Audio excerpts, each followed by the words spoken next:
The trick on the acquisition side for us is, as you know, you're a Peloton member, you know the magic, like you feel it, you experience it. I do to this day. 3.5 years into Peloton, when I ride, I still have my favorite instructors. I get pumped. I do things that I didn't think I could do, before I got on the bike. If you're not a Peloton member yet, so on the acquisition side, how do you tell that story? Many people who are not members don't know who our instructors are yet, but they're so critical to your enjoyment of the brand and your success with Peloton. We have a lot of barriers to break down. Do I even want to start working out? Then we probably have to tackle the barrier of price. And then subsequently, once you start exploring more, then obviously you start telling the magic of the instructors. I wish there was a button we could press to move that piece up front and be like, okay, good, now you get it. Our instructors are incredible. Our classes are incredible.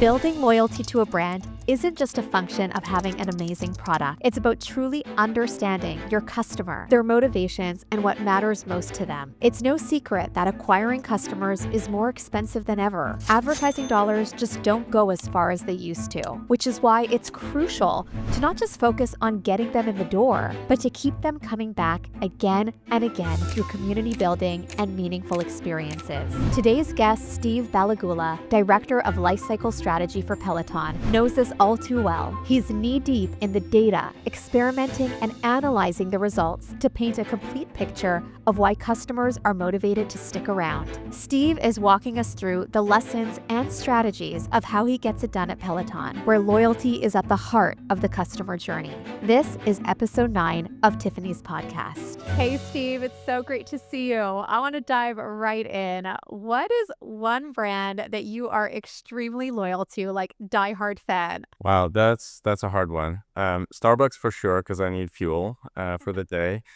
Dunkin', because the kids love it as well. But I tend to gravitate, I think, towards brands that have really strong loyalty programs that actually give you value, that you feel like you're getting more than you're putting in. You know you're not, but those are probably the ones I gravitate towards for sure. Oh, good options. I definitely with you on the Starbucks front for sure.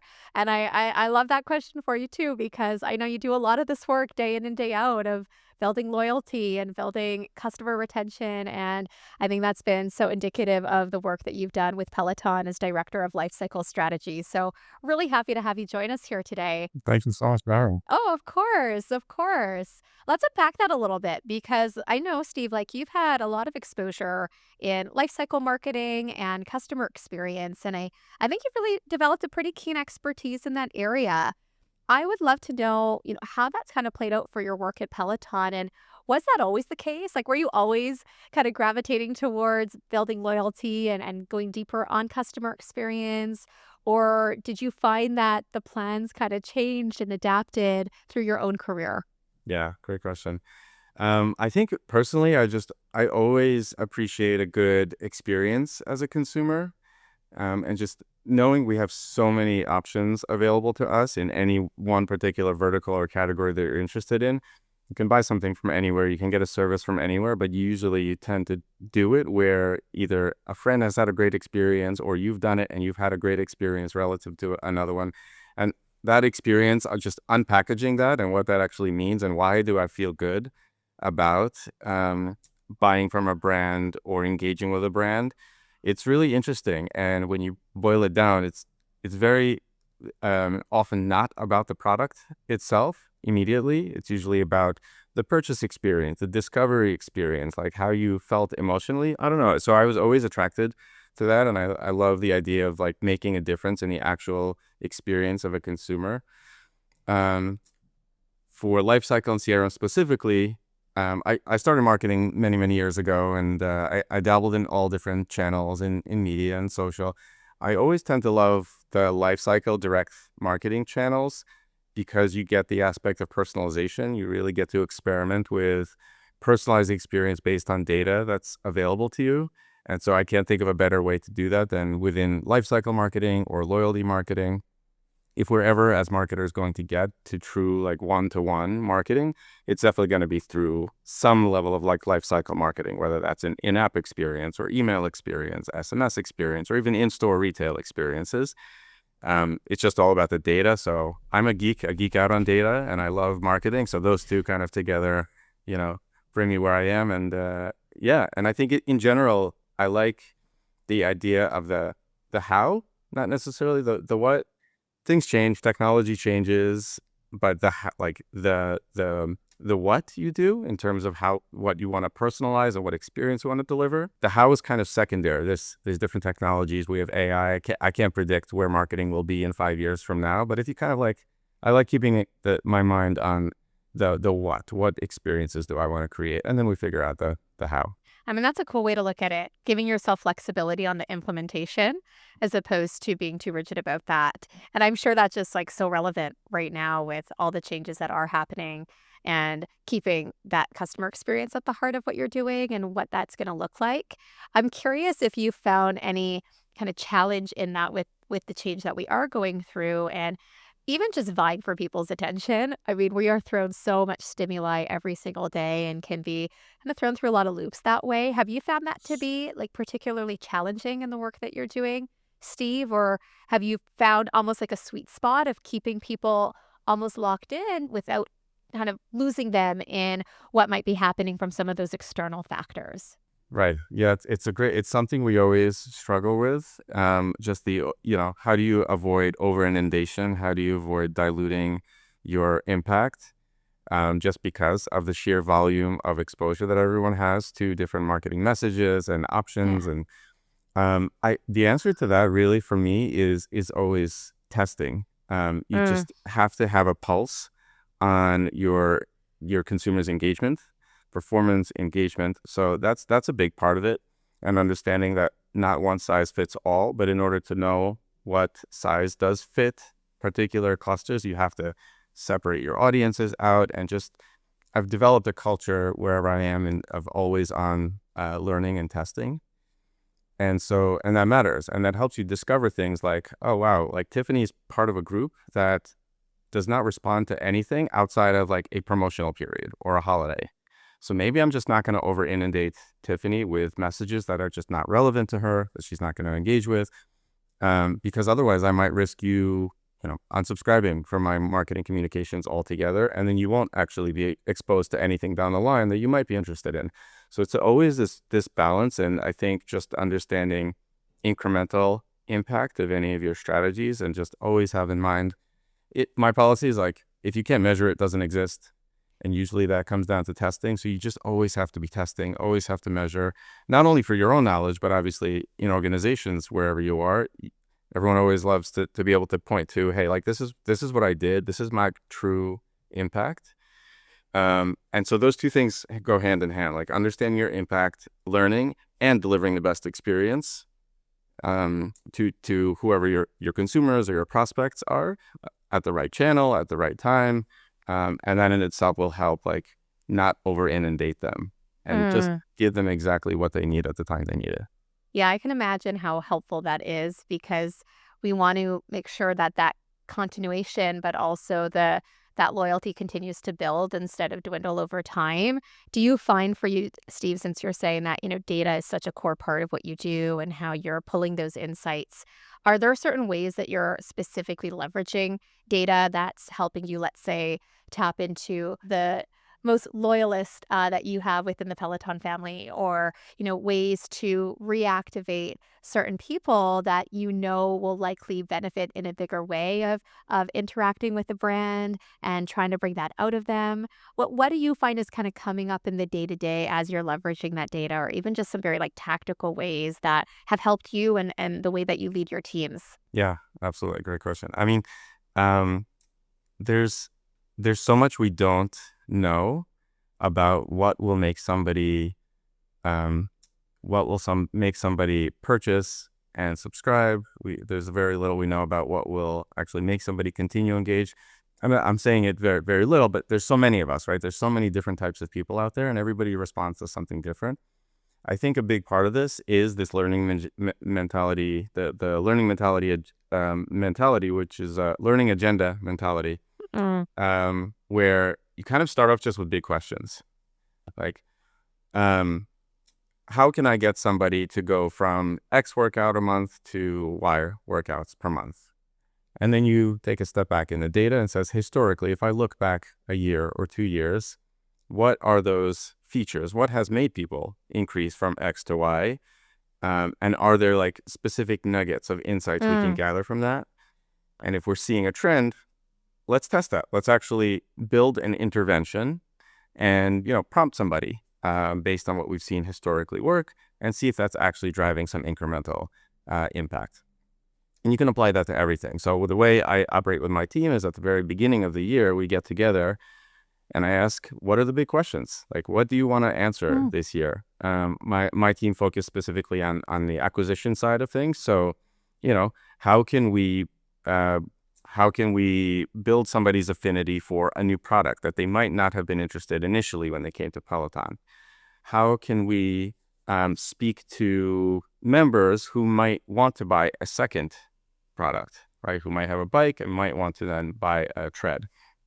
Same thing we did at L'Oreal as well. Like, how do I build somebody's skincare routine? You look historically, you see if the data is telling you anything. So we put these questions together at the beginning of the year, and then they move to like a hypothesis. Okay, Hmm. what do I think I can do as an intervention? And what do I think that is going to impact the business with, right? And we take that, go to do a sizing exercise to understand, okay, if I do this, what will the impact, what could it be? Like, is it big enough for me to actually invest my time and resources in and share it with my executives? Is it worth their time as well? Because you might have to unlock creative resources. You might have to rock like engineering resources.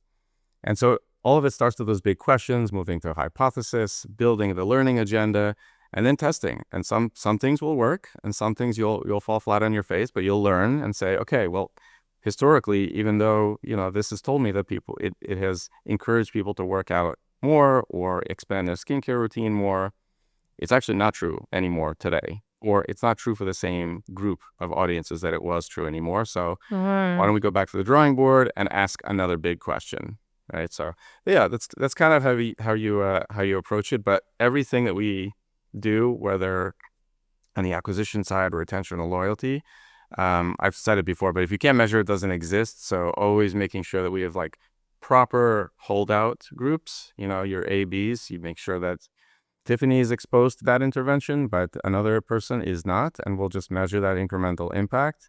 And you can't really argue with that, as long as you get like a good statistical significant result, you have enough of a population size to test your theory on, then you can point to those results. And the great thing about that is that you feel confident and you can get everybody in your organization confident about scaling that type of intervention. Yes. Okay, now let's do this for everybody, right? But let's come back to it in 6 months or a year and see if it's still working. Oh my gosh, this is really helpful how you just broke that down, Steve, because I'm picking up on a few things. The first is obviously this notion of experimentation, like in the day in, day out way of working, and how that can help build confidence with your leadership and decision making because you're testing small based off of the second piece, which is the hypothesis driven decision driven making, right? Mhm. Decision making, I should say. So you're really trying to start with that big question, move into how can we actually prove that or test that, and then you're giving yourself, from what it sounds like, a runway to get that out there in the market and see, is that actually validating that or not validating that, and then allows you to have a lot more conclusive insights to go off of. So I know we're kind of addressing that as it relates to acquisition and loyalty, but I almost feel like that kind of way of approaching work in general is so helpful in any type of outcome we're working towards in Absolutely. the business unit that we have, to always keep kind of the customer at the heart of it and like what we're actually working towards. So thanks for breaking that down really clearly. And I think very practically, it's a fun way of thinking about it. And I think especially at this time where there are so many shifts that we're seeing in the market, whether technology related or customer changes, how would you say, Steve, that's impacted the way that you've been working with your teams or showing up with your teams? Like, has it changed anything? Or do you feel like it's just coming through in more of the implementation? Yeah, that's a good question. Um, I think I think similar to what I was saying before is that it's always important to just keep a pulse. It's so easy to get inundated in the day to day, and you have project after project, and you're like, okay, you know what? I'm gonna do my look back after this project is done. I'm gonna try to go to industry events. I'm gonna try to do my like research papers, like reading my research insights on, but you never get to it because it's just so busy. But it's really important. So whether you're reaching out to your consumer insights team wherever you work, or doing your own digging, or yourself as a consumer, just like going out and experiencing new things, seeing what's out there. It's really important to keep a pulse on it. And that will really just, what will that do? That will fuel those big questions for you. You know, Oh. I see Nike doing this, right? Does that something that makes sense for us to experiment with? Or I see this really cool campaign from Apple, right? They've got me to do this new thing that I haven't, like I just got their events app that I started using. I was like, why did I use this? Why do I like it? So you're just like taking a pause, asking yourself Mm. questions and seeing if there's things outside of your industry even that, appeal to you, and bringing that to yourself and seeing, okay, should this be part of my big questions? So that's one, just like really digging into consumer behavior and understanding what's changing. Luckily, Peloton, we are very, very close to it. I remember L'Oreal, we were very close to it as well. But that's what it should do. You should actually have like the takeaway from it is, okay, let me go through this. Let me see what applies to my business. What questions do I want to add to my learning agenda? Yeah. And then separately, yes, like I said, technology changes all the time. So it's more about the what experience do I want to test? What experience do I want to deliver? How do I want to make my consumers feel when they open up my email or my SMS? Or um, and then the how is, okay, like what tools do I have to do Mm. this? Do I need marketing automation platform? Can I do this in 5 minutes with a new AI tool? Like that, again, that's almost like Yeah, secondary to me. But with that said, I think it's also important to like play with tools and understand what is out there and what capabilities are. totally. I'm a total geek for this stuff, so I stay very close to what's happening in the world of AI and marketing. I try to build my own little tools here and there, just to know what the future may hold. Well, I mean, it served you well, Steve, and it kind of makes me think too because you mentioned a lot about the data piece, and it seems like it's a common thread, and probably rightfully so, in helping you do the work that you do so well. Would you say that there are certain ways of looking at data that help you actually create like decision making criteria of knowing based off those inspirations that you might be getting, whether from other brands, other verticals, other industries, to know like if that's something worth testing, is that something that we should try? Does that make sense for our community at Peloton? Have there been certain criteria that you find you've come up with or like lessons that you've pulled from that you're like, okay, knowing if it fits XYZ, like that's definitely worth experimenting, or if it's in this bucket, that's a no-go. How have you kind of navigated that or created that? I think this can boil down to a few different points. One is, I think the level of exposure of a potential like nugget of insight. So if you're looking at data and you see something really interesting, but it only impacts like 1% of your audience, you can hypothesize that, maybe I can expand this 1% to like my 50% or 75%.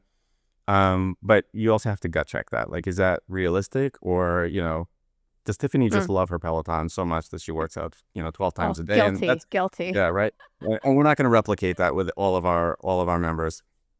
So I think that's one. Like one is digging in, seeing what the interesting insights are, but then gut checking that. Gut checking it, one for volume, right? Do I have enough meat here that this could be like a statistically like meaty nugget that I could action against? And then two is this like, is that action or behavior that I want to see if I can expand or add to my learning agenda? Is that something that actually aligns with the brand? Is that something that I actually want my consumers to do? Is that a behavior that Mm. that I think makes sense for the broader group? It might not. Like, I'll give you an interesting example. Something we talk about is this idea of consistency for Peloton.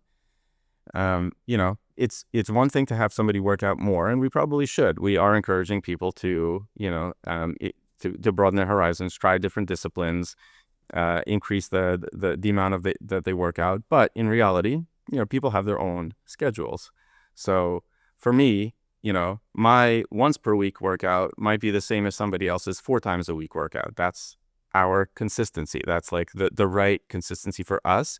And maybe that's all that matters as long as we are consistent for a long period. If we're continuing Right. to do that, to maintain that behavior, to and stay with the brand.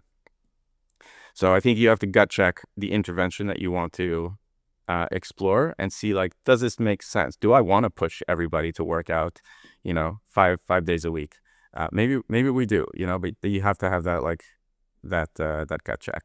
Mm, And the other is, do we have the ability to measure incremental impact? So you might have the insight, you might have the volume of people who like have exhibited that behavior, so it kind of justifies your hypothesis. But you also have to have enough volume and the ability to measure it to set up a test such that you can get a statistically significant variance, like an incremental impact. So you can feel confident and make everybody confident that, yes, we can actually scale this. mm, got it. So really like a clear guideline from A to Z in that process. I think the viability piece is so critical in what you shared, Steve, because I feel like for anyone listening to this in our work, we probably have no shortage of ideas or recommendations of where we can go and why we want to take it that way. But I feel like what you're sharing is so insightful and kind of bringing it back and rooting it in something of like, okay, before we go and put a lot of energy towards this, let's make sure it fits these three types of criteria.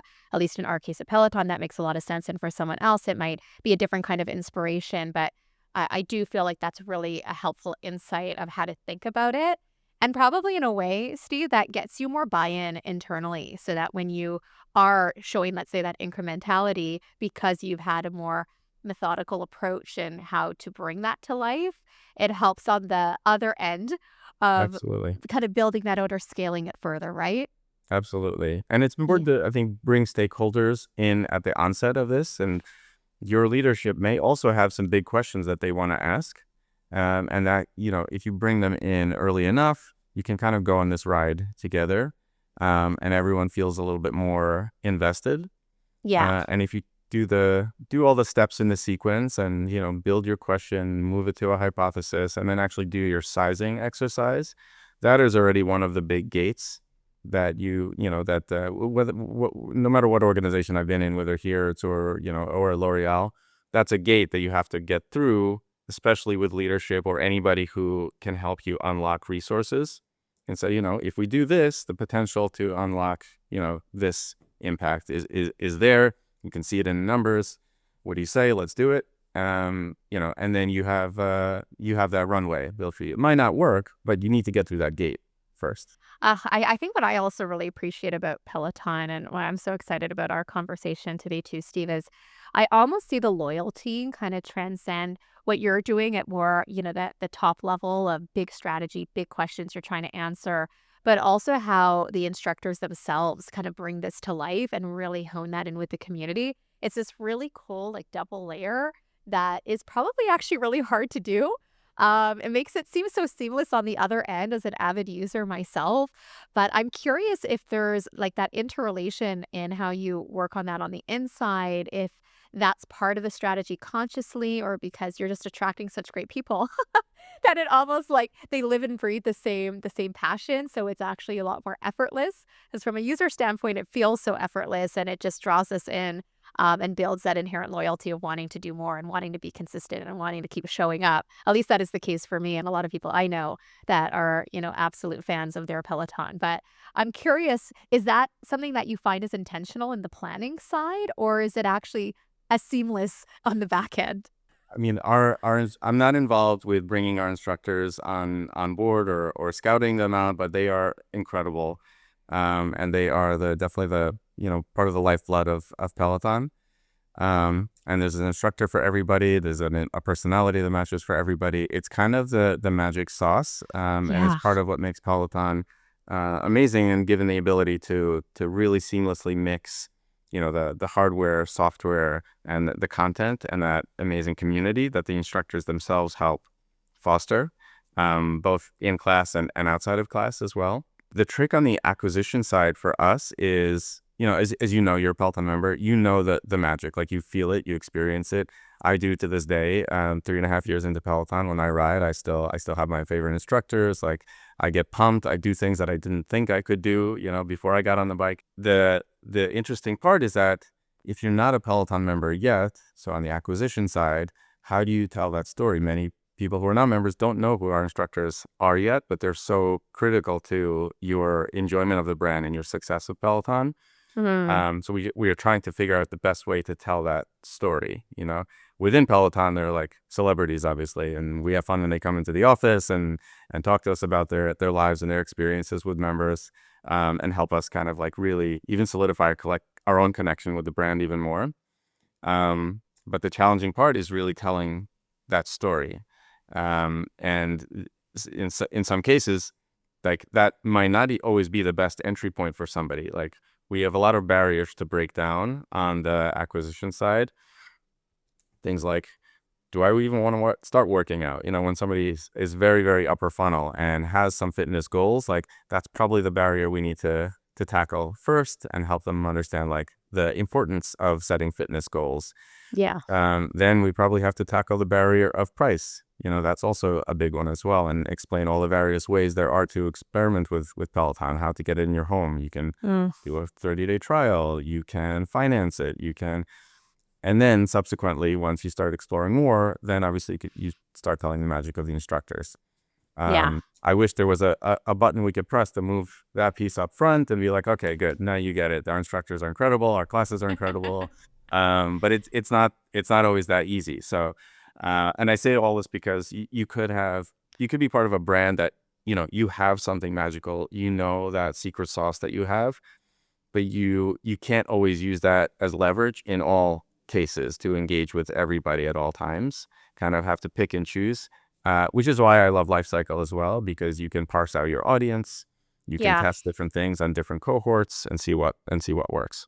Oh, for sure. I mean, I'm even thinking back to my time within L'Oreal, Steve, where so much of our brand marketing, yes, we had ambassadors, we had spokespeople, but I find what's so special with Peloton is like you have that proximity. Like there's not that many brands that have that level of proximity with the faces and the people that are engaging like day in and day out with the users. And that's just always been something, both my own affinity for marketing and bringing brands to life and allowing for this incredible customer experience to happen, but also just this like really key difference. And I'd say, especially in the world we're living now, where community is just like everything, people want to feel that level of connectedness. They want to feel like they're part of something bigger, that there's people rooting for them, even if they haven't met them physically in person. They can feel it through a Peloton screen, they can feel it through the energy. I think that's something like really special. And I just feel like it's such a big piece of what you're doing in the work, which is fantastic. I am curious, Steve, in the work that you have done, I'm sure there's been challenges that have been thrown your way, and I'd love to maybe talk a bit more of your personal experience with that or any specific stories that have stood out to you in navigating a particular challenge. Anything coming to mind on that? Yeah. Many. Where do I start? I think our whole lives are just figuring out how to overcome challenges. Um, so one was actually a challenge of deciding whether or not to join Peloton, if we're talking about like from a career perspective. Yeah, sure. Let's go that Um, route. yeah, okay. So L'Oreal was amazing. Incredible place where I got to think in a 3 to 5 year strategic vision. We've worked together. We can ask really big questions and actually work on really big projects that might not see the light of day for 3 to 5 years. Um, and I love that. Felt like I was in my sweet spot. Um, and I when I was looking to expand or grow into other areas and explore what else was out there for me, I often heard, like your strategic capacity is great, but have you proven like the day-to-day operations? Show me that you've like managed a P&L. And I was like, oh, right, it's been a while. Um, and so I knew that I needed to do that to expand my tool belt. So this opportunity at Peloton came around and I was like, you know what? This is a brand that I love. It's within a field that I love, life cycle marketing and CRM. And it will help me tackle this one challenge. Like, I know I need this experience. And that was really difficult because, I didn't want to leave L'Oreal. I loved my work. But I'm one of those people, I think, that, recognize if there's something that I need to learn to expand my profile, to set myself up for the future, that I should probably think about it. And I ended up thinking about it, and I said yes, knowing that, it would be a big change, knowing that it could be painful.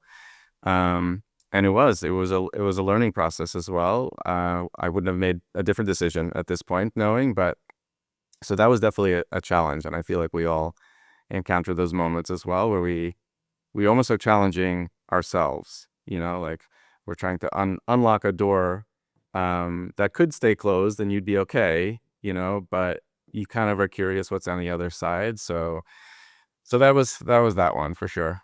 That's a big one. I mean, pushing past that comfort zone of knowing what's familiar to what's uncertain, but could be very rewarding.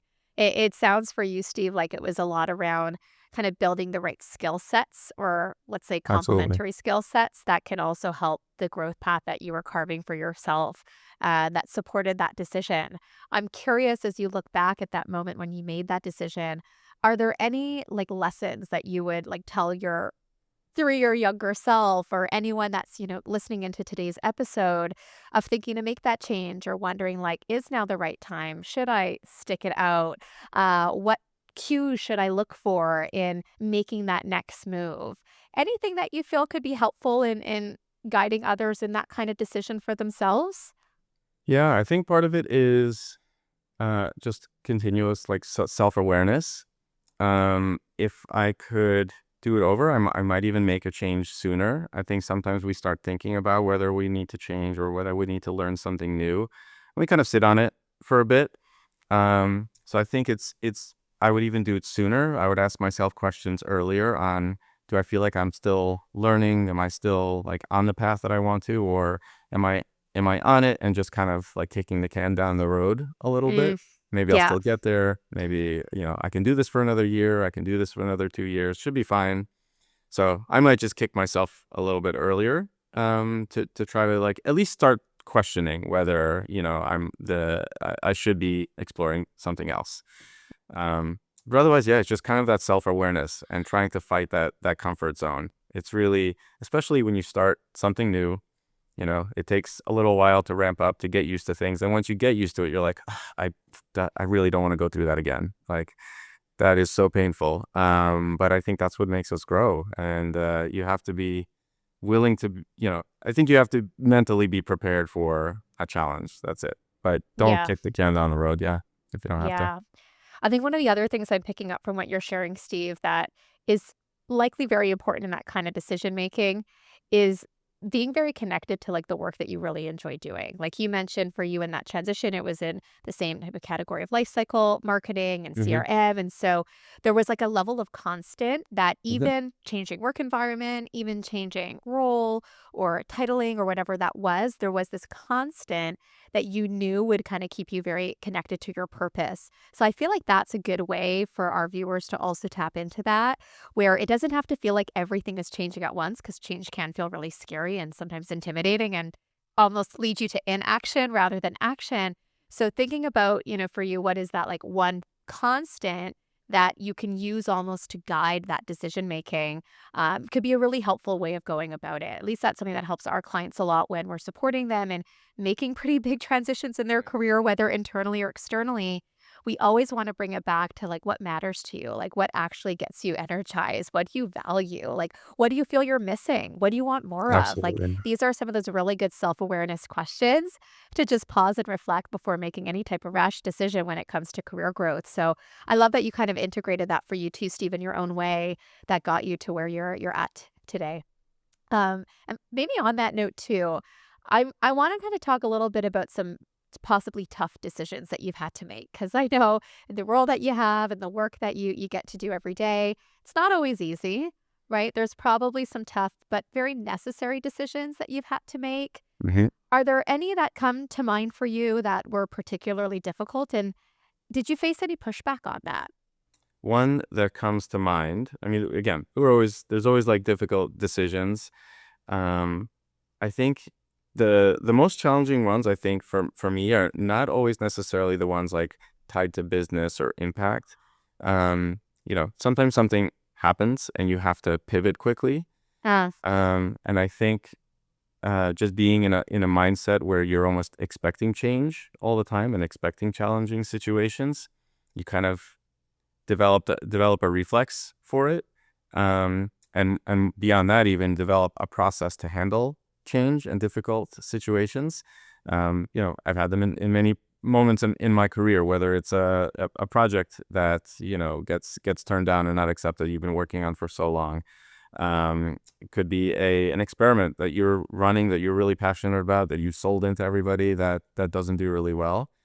But I think I've learned to pull myself out of those a little bit, Mm, and you just kind of, here's what the data says.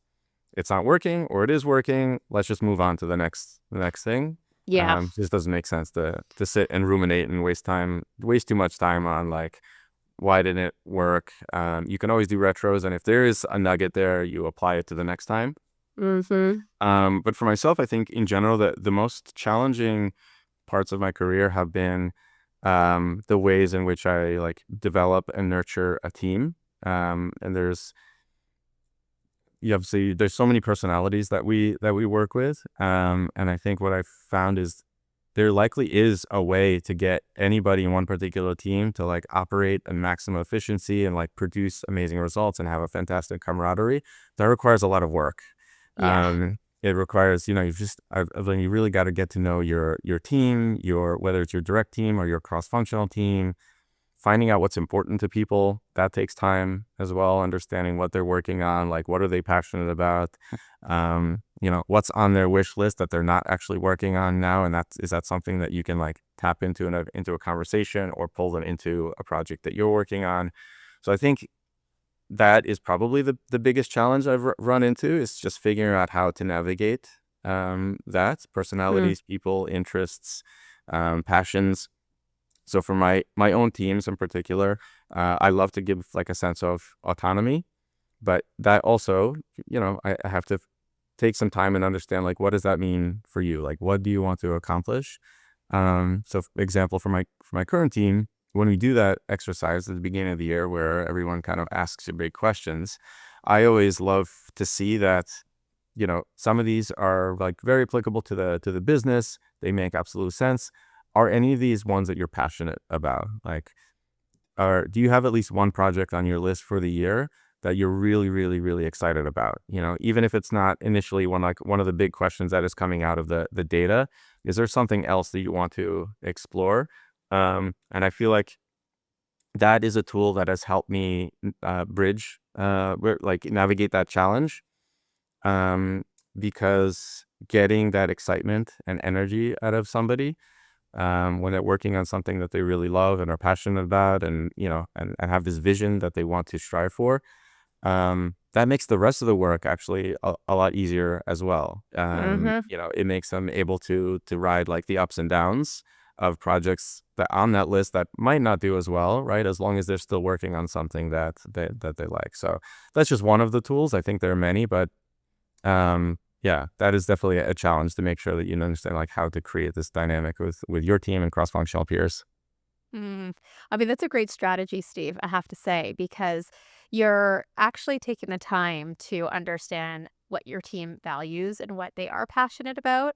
And that's going to directly play into their motivation levels. So, I think we all have areas of our work that sometimes might feel a little mundane or, tedious from time to time. But if you're still prioritizing a lot of the work that is going to light them up, that's going to get them fired up, that's going to get them Yeah, really excited, and that's still like the North Star that they have to work towards and look forward to. And bonus points if it plays into their development goals. Like absolutely. it's the win-win because then you're viewed as their not just leader, but like as a champion for them to grow and be the best version of themselves. So I know it's a constant learning, when we think about managing teams and growing teams and bringing out their best. I do really like the way that you're thinking about it. And I'm curious if it ties back to you, Steve, around the importance of that always be learning attitude. I know that's something that is really important for you and how you show up. Do you find that that plays into the way that you manage your team in the day to day, or how has that specifically benefited your own growth? Yeah, I think honestly that's probably my biggest motto. I'm one of those people that to this day, like I'll never know what I want to do when I grow up. I'm really curious, and I love working with other people who are also curious, and we all are. Like we want to explore things, and it might not always like line up to your specific development goals or Mm, targets at a company. So I definitely always love this idea of experimenting. Not just like building your learning agenda at work, but experimenting on yourself. Like, are there things that you want to learn? Are there things that you want to expose to, your peers? I loved at L'Oreal, we had this competition called Beauty Shakers. You remember probably, but I it's, do. those types of forums that allow people to like think of something new, put it together in a package, present it to leadership, have a forum, a venue to be able to do that. Um, it creates so much positive energy, and sometimes does lead to like interesting projects that you might want to work on and can attract other people to. So I definitely approach the always be learning attitude. I think even in terms of my team's work, um, I would say it's almost 50-50. Like 50% we're keeping the lights on, we're doing what we need to do to make sure on the acquisition side we're driving sales, we're bringing Yeah. new members into Peloton.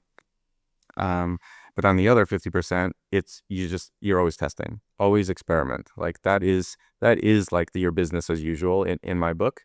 Um, and it's really important because I think organizations that don't focus on testing, it's impossible for them to learn as quickly. Yeah. So not only the learnings, but the sheer like process, setting up the process of learning and making that a muscle, a reflex, allows you to adapt quickly too. So once you learn something or a competitor does something, you're like, oh my God, like we should really experiment with that. Like you're not you're not trying to set up a new process to do that if it's integrated with your day to day already. We're like, okay, cool. Let's Mm. feed that into our learning agenda. Let's experiment. Let's see if other teams are having the same question. We want to experiment with them too. Um, yeah, and I would say that regardless of where you are, if an organization does not have that process, you can set one up. You can be like, hey, why don't we take our team and a cross-functional team, and why don't we do like our own innovation summit once a year and, get together, put together your favorite ideas, present it to us. You don't always need like broad buy-in or huge resources to do something like that. It definitely helps generate new ideas and excitement. I'm glad that you shared that last part too, Steve, especially because I think the balance you have is quite strong, right? That 50-50 split of like keeping the machine running, but also experimenting pretty heavily. Not all company cultures will embrace that as much, but empowering people to know like, oh, I actually can initiate that. I can maybe do this with my immediate team or just think a little bit differently. And we always love encouraging our clients to do very similar outreaches or visibility projects or things like this Hmm. that just kind of push the buttons a little bit, not in a way that's going to create a lot of friction, but helps you think differently and get inspiration and learn from others because there's so much resource there when you're kind of going outside of the traditional box and being able to experiment and try and learn and fail and then learn again and build from there. It can bring a lot of good that isn't always instinctively encouraged. So I really hope our viewers are kind of latching on to that piece of knowing that you can actually do that in your company, even if it's Absolutely. not necessarily the day to day of working. You could be the one to spearhead that, right? Like you could be the one to like kick that off, and now that suddenly becomes a trend across departments. So super Yeah, helpful. Yeah, absolutely. Yeah, I think yeah, it's a reflex that you definitely have to build, but you could also look at, the industry and historically any big changes that companies have made, any, major shifts that brands have made, it's usually from like a big risk that they've taken. yeah. And They're, like, that's scarred usually by it a little bit. right. Yeah, maybe a little But bit of there's trauma that they're still holding on to. yeah, yeah. And there's so many of those examples you can think of. In Amazon, for example, like I was just talking about this with somebody, but uh Kindle was initially just an experiment. There was a big risk for the company to launch it. And I think the first few iterations failed. But then they came back, kept pressing on it, so but again, because the organization has that reflex, has that process built in on experimentation, like hypothesis, test, design, run Yeah. it, scale it, iterate, scale, so it works. Okay. Well, you just made me think of something, Steve. I'm curious because obviously the experimentation factor is so critical in what you're sharing. Like, how do you know when to keep pushing on an experiment? Like, when is too far? When is enough enough? Like, are there certain cues or lessons that you've picked up on through your work of like, okay, once it gets to this point, like that's kind of our moment to say yes or no? Or how do you kind of get it to that finish line without necessarily having an adverse effect where it starts backfiring on you or your reputation or the team's reputation? Yeah, it's a good question. It's a big one. I'm like, huh. Yeah. I'm really curious, like how Yeah. you've encountered that or overcome that. Right, right. Yeah, it's tricky. So one, I guess it depends on, who's involved. And if one of them, including yourself, is stubborn enough to keep going, that will definitely do it. If you're stubborn on a vision. I've been there myself as well, and so I couldn't let go particularly of something. But I think you have to be realistic. Yeah, you have to see the data, and if the results are telling you that the impact is, significantly less than you expected it would be, yes, you can probably try it again. But at some point you have to be realistic. And the exercise that I do as well is like you always have to gauge your resources, from like Yeah. two aspects. One is the actual like financials. So how many resources do I have to burn to do this from like a creative perspective, technology perspective, like engineering resources, whatever it is. That's one. And the other is, if this doesn't work, will I be able to get those resources again in the future? Yeah. So it's almost about like balancing the things, keeping a track record of like, yes, we like to test and we have a good hit rate. We have like 80% of our tests typically are scaled. But it's important to communicate that, to organize that, build that library up, communicate it out. It makes people feel more comfortable in like doubling down sometimes in your Right. experiments if you generally have a good hit rate. I mean, that's a good way of looking at it. Thanks for sharing that. I'm wondering if you've ever experienced a company or team or individual that was almost opposed to that attitude, like whether intentionally or unintentionally. How did you kind of help bring them around to see the benefit of seeing that through or adopting more of that experimentation mindset? I think it probably comes down to three things. One is bringing somebody around, could just be related to like a clarity of vision. So if you're being questioned on like, why are we running so many tests? Why are we doing this? Like, this seems really little, so it doesn't seem like it'd be impactful. Again, taking a step back and just making sure you're all aligned on like the long-term vision. And that's very clear. Like, this is where we want to be in 2 years, say, and we are actually working backwards. And if we will go back far enough, like that's actually where we are right now. Like, we have to learn this really, really small little like nugget in order to get to the next rung on the ladder. But if we keep this pace, remember, like this is where we're planning on being going to be at the end of the period. So I think that's important, maintaining a clarity vision, reminding. I do it, we do it once a year at the very beginning of the year when we're putting together a big like, full year strategy. But I think throughout the year also, you kind of gotta bubble that up again. Be like, hey, remember the vision. Um, the other is just motivation. Sometimes just requires more encouragement because we do get, stuck in the grind sometimes. Um, and sometimes that can be, you can drive motivation by remembering number one, like the vision, the long-term vision. Other times it's remembering, hey, like this is part of the career growth. Like this is a muscle that you want to build. It's going to serve you not just here, wherever you are. We're Peloton now, but you might be somewhere else tomorrow. And this is great for, Yeah. being versatile. You become a lot more valuable when you can pivot quickly, when you know how to experiment, when you know how to like lean into things, scale, results. So that's two. Um, and the others, sometimes just giving space. Like people are people, and sometimes there's things going on in people's lives that you don't know, and you give a little bit of space, some time. Just yeah, humanity and empathy, I think go a long way sometimes. Oh gosh, they certainly do. And it also helps you just get on like the same playing field with them, right? It's not always about the business, like it's kind of human first, people first, and then the business unfolds as a second step from there. Those are really good takeaways, Steve. Thanks for sharing that. I've always also kind of found it very interesting how some teams within a company don't click well or they can be like quite competitive with each other. Have you ever faced that? And Like, how did you navigate through those moments if you did face that internal competition?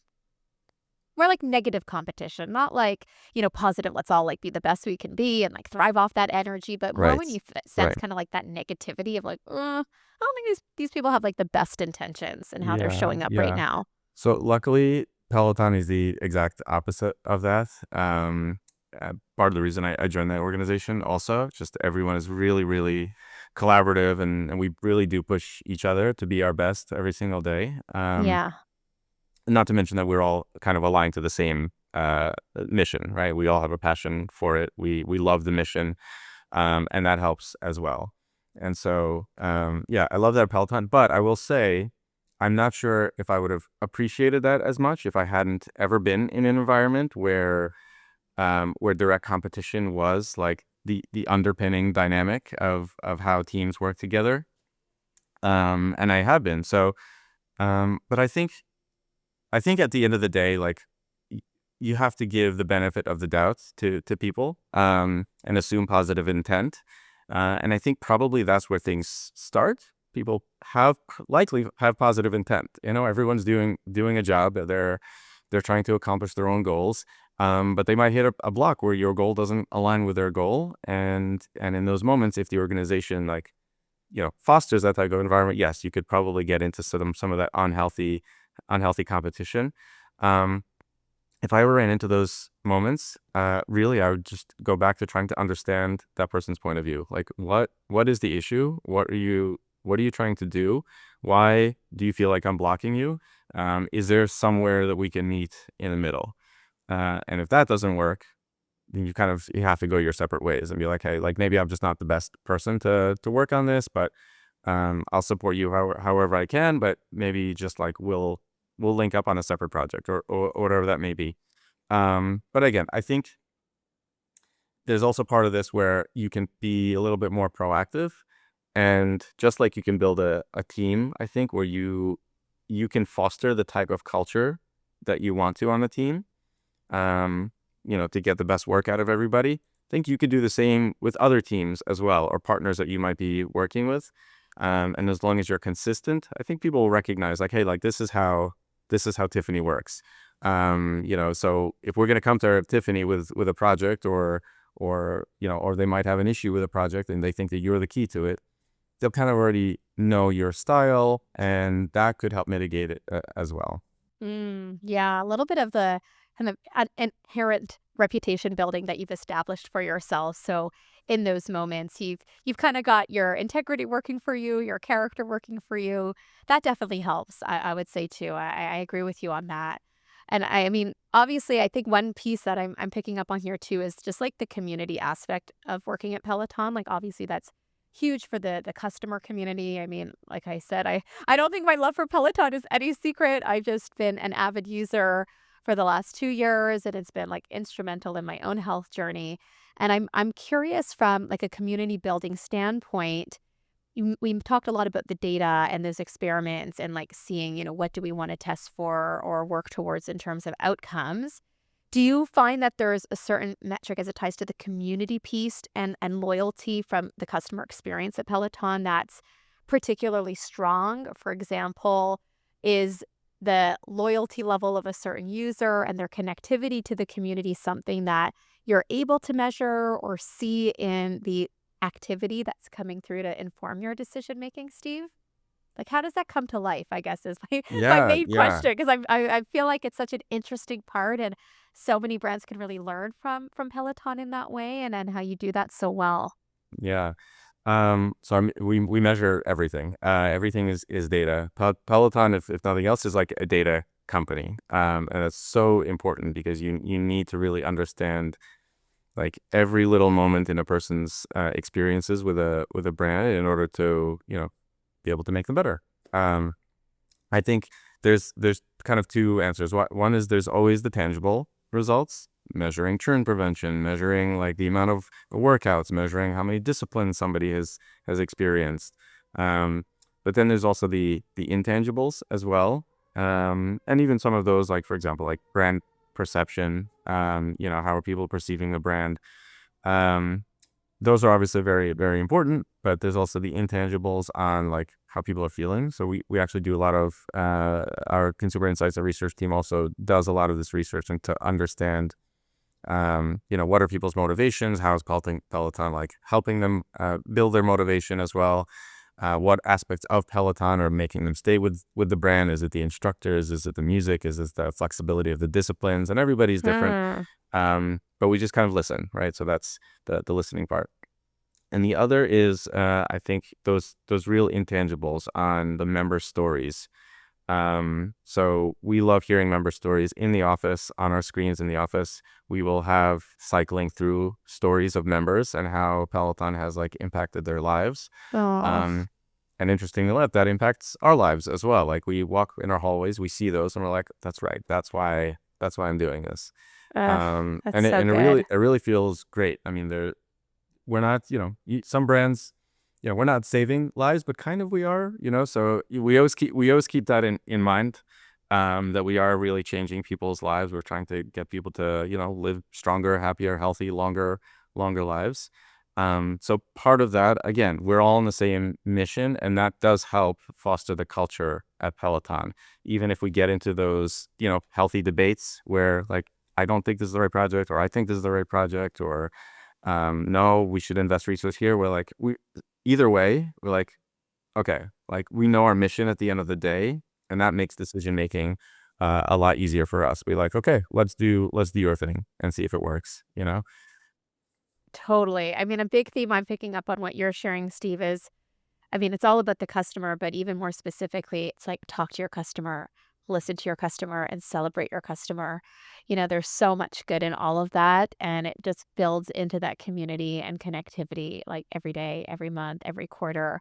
I feel so similarly too with a lot of the work we get to do with our clients and just seeing that like those tangible outcomes, like you said, in terms of wins that they're gaining in their career, but also like the inherent like confidence feeling good and knowing what's possible. Like those intangibles are just priceless. And so when you can actually see that and feel it and view it on a screen or whatever that might look like for you, Steve, it's a pretty powerful thing. And for anyone that's, part of an organization that might not have that sense in their day to day, I mean, that could be a great idea to bring back and say, how do we help our customer be more at the forefront of what we do? And how can that actually fuel the way that we show up in our business? Absolutely. Because when you see it, like you said, what you measure matters. Like if we don't measure it, it doesn't matter. You don't see it. It's like, forget it. Right. And so how can you actually layer that in? I think is a really interesting way of thinking about it in the day to day to just be so connected to the business and the bigger purpose of what you're working towards. Yeah, Yeah. absolutely. Every organization is doing, some good at the end of the day. Otherwise, they wouldn't exist. There is somebody who wants that service or, Yeah, or product. So it's, exactly. it's good to remind yourself of like the downstream impact you're having. Maybe as we wrap up together, Steve, what would you say is like one piece of advice that you'd give to yourself if you could go back in time, whether starting at Peloton, even earlier in your career?